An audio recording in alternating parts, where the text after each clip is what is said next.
travels in um, almost the same way microwaves travel. This is essentially applied to the gravity amplifiers, and by means of the electric current also provided by the reactor, it's amplified and focused.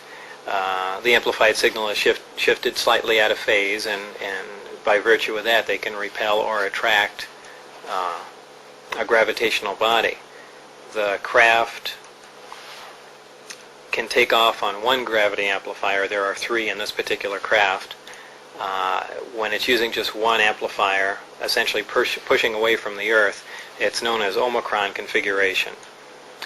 For space travel, the craft will rotate up on its side, face the 3 gravity amplifiers at the target. They'll focus down on a single point some tremendous distance away, and the amplifier and the associated and the associated reactor will be run up to full power, and they essentially pull the fabric of space, distort space and time toward the craft, so they can traverse a tremendous amount of distance in virtually no time at all. They're not traveling in a linear fashion. They're essentially bending space, and space, the fabric of space essentially, and gravity and time are all interlaced.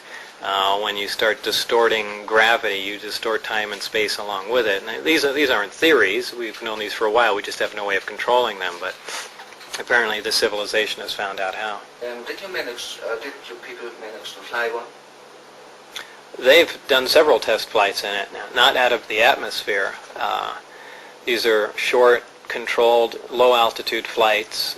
Essentially, they have a prized possession here, so they're not going to risk taking this to a point where they could potentially lose it as at the gravitational pull of the Earth, or going too high.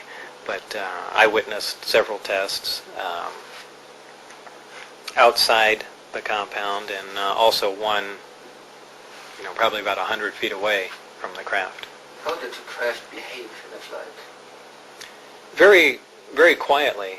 It lifted off. It made a slight hissing sound, a slight blue glow from the bottom, probably due to the extreme voltage that's present on the craft.